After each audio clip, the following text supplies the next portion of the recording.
കേന്ദ്ര സർക്കാർ കേരളത്തോട് കാട്ടുന്ന അവഗണനയ്ക്കെതിരെ LDF കായംകുളം നിയോജക മണ്ഡലം കമ്മിറ്റിയുടെ നേതൃത്വത്തിൽ കായംകുളം ഹെഡ് പോസ്റ്റ് ഓഫീസിലേക്ക് ബഹുജന മാർച്ചും ധർണയും നടത്തി.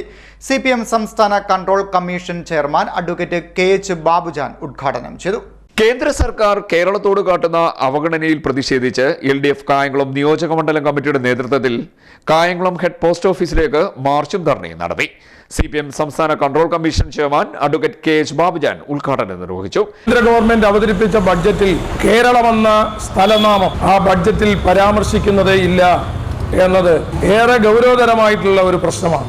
അതുകൊണ്ടാണ് സഖാവ് അബിൻ ഷാ ഇവിടെ പറഞ്ഞതുപോലെ കേരളത്തിന്റെ പ്രിയങ്കരനായ കഥാകാരൻ, സാഹിത്യകാരൻ ശ്രീ T. പത്മനാഭൻ ബഡ്ജറ്റ് കഴിഞ്ഞ് കേരളം എന്താ ഇന്ത്യയിലല്ലേ എന്ന ചോദ്യം ഉയർത്തി. ആ ചോദ്യം കേരളത്തോട് കടുത്ത അവഗണന കാണിക്കുന്ന കേന്ദ്ര ഭരണാധികാരികൾക്കെതിരെയുള്ള കേരളത്തിന്റെ മനസാക്ഷിയുടെ ചോദ്യമാണ്. രാഷ്ട്രീയത്തിനതീതമായി ഇടതുപക്ഷ വലതുപക്ഷ ചിന്ത ഇല്ലാതെ കേരളത്തിലെ സാധാരണ ജനങ്ങളുടെ വികാരമാണ് ശ്രീ T. പത്മനാഭൻ ആ ചോദ്യത്തിലൂടെ ചോദിച്ചത്. ഗൗരവതരമായ രൂപത്തിലേക്കാണ് കേന്ദ്ര ഗവൺമെന്റിന്റെ അവഗണന കേരളത്തിലേക്ക് നീങ്ങുന്നത്. നമ്മൾ ഈ ബഡ്ജറ്റിൽ എന്തെല്ലാം കാര്യങ്ങൾ ആവശ്യപ്പെട്ടു? ന്യായമായി നമുക്ക് കിട്ടേണ്ട സാധാരണ നിലയിലുള്ള കാര്യങ്ങൾ മാത്രമല്ല, നമ്മൾ 24,000 കോടി രൂപയുടെ ഒരു പ്രത്യേക പാക്കേജ് ചോദിച്ചു. നമ്മൾ വയനാട് ദുരന്തം 2,000 കോടി രൂപയുടെ പ്രത്യേക സഹായം നമ്മൾ ചോദിച്ചു. നമുക്ക് വിഴിഞ്ഞം തുറമുഖം ലോകത്തിനും ശ്രദ്ധ ഈ കേരളത്തിലേക്ക് വരുന്ന ഇന്ത്യയുടെ കയറ്റുമതി ഇറക്കുമതി വാണിജ്യ രംഗത്ത് ചരിത്രം സൃഷ്ടിക്കുന്ന മേഖലയായി വിഴിഞ്ഞം തുറമുഖം മാറുകയാണ്. അതിന്റെ അടുത്ത ഘട്ട പ്രവർത്തനങ്ങൾക്ക് റെയിൽവേ കണക്ടിവിറ്റി വേണം, റോഡ് വികസനം, ഇതിനെ ബന്ധിപ്പിക്കാൻ റോഡ് വികസനം വേണം. KG സന്തോഷ് അധ്യക്ഷത വഹിച്ചു. അവരുടെ ആരോഗ്യത്തെയും സംരക്ഷിക്കാൻ കഴിയുന്ന തരത്തിലേക്ക് ഇടതുപക്ഷ ജനാധിപത്യ മുന്നണിയുടെ കർമ്മധീരമായ പ്രവർത്തനങ്ങൾ ഈ രാജ്യത്തിന് മാതൃകയാണ്.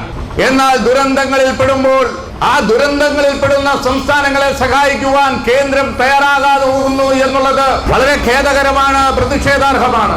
ഈ അടുത്ത സമയത്ത് വയനാട്ടിൽ മുണ്ടക്കയിലും ചൂരൽമലയിലും ഉണ്ടായ ദുരന്തങ്ങളിൽ നൂറുകണക്കിന് ജനങ്ങളുടെ ജീവൻ നഷ്ടപ്പെടുകയും നൂറുകണക്കിന് ആൾക്കാർക്ക് വീടുകൾ നഷ്ടപ്പെടുന്നു, അവന്റെ സ്വത്തുക്കൾ നഷ്ടപ്പെടുന്ന സ്ഥിതിവിശേഷം ഉണ്ടായി കഴിഞ്ഞപ്പോൾ അവരെ പുനരധിവസിപ്പിക്കുവാൻ കേരളത്തിലെ ഗവൺമെന്റ് ഗൗരവമായി ഇടപെടുവാനും ആ ദുരന്ത ഭൂമിയിൽ ശക്തമായ രീതിയിലുള്ള ഇടപെടലിന്റെ ഭാഗമായി ആ ജനങ്ങളെ സംരക്ഷിക്കുവാൻ കഴിഞ്ഞു എന്നുള്ളത് അഭിമാനത്തോടു കൂടി കേരളത്തിലെ ഇടതുപക്ഷ ജനാധിപത്യ മുന്നണി ഗവൺമെന്റിന് പറയാൻ കഴിയും.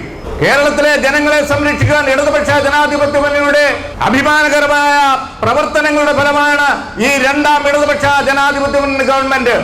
കഴിഞ്ഞ കോവിഡ് കാലഘട്ടത്തിൽ കേന്ദ്ര ഗവൺമെന്റിന്റെ സഹായമില്ലാതിട്ട് പോലും കേരളത്തിലെ സാധാരണ ജനങ്ങളെ സംരക്ഷിക്കുവാൻ, അവന്റെ ആരോഗ്യത്തെയും അവന്റെ ജീവനെയും സംരക്ഷിക്കുവാൻ ഗ്രാമപഞ്ചായത്തുകളും ജില്ലാ പഞ്ചായത്തും ബ്ലോക്ക് പഞ്ചായത്ത് അടക്കമുള്ള പ്രാദേശിക ഗവൺമെന്റുകളുടെ സഹായത്തോടുകൂടി കേരളത്തിലെ ഗവൺമെന്റ് നടപ്പിലാക്കിയ പദ്ധതികൾ LDF ഘടകകക്ഷി നേതാക്കളായ A. Mahendran, P. Abin Shah, advocate Joseph John, R. Girija, P. Ganakumar, Koshy Alex, Sheikh P. Haris, advocate Sreekumar, advocate A. Sunil, Liyakhath Parambi, professor Govindakutty Karnavar, Nasaruddeen Kakkondra, I. Shajahan, N. Sathyan, advocate V. Suresh Babu, Zakir Mallancheril, Sajeev Pullolangara, Salim Murukkumoodu എന്നിവർ സംസാരിച്ചു.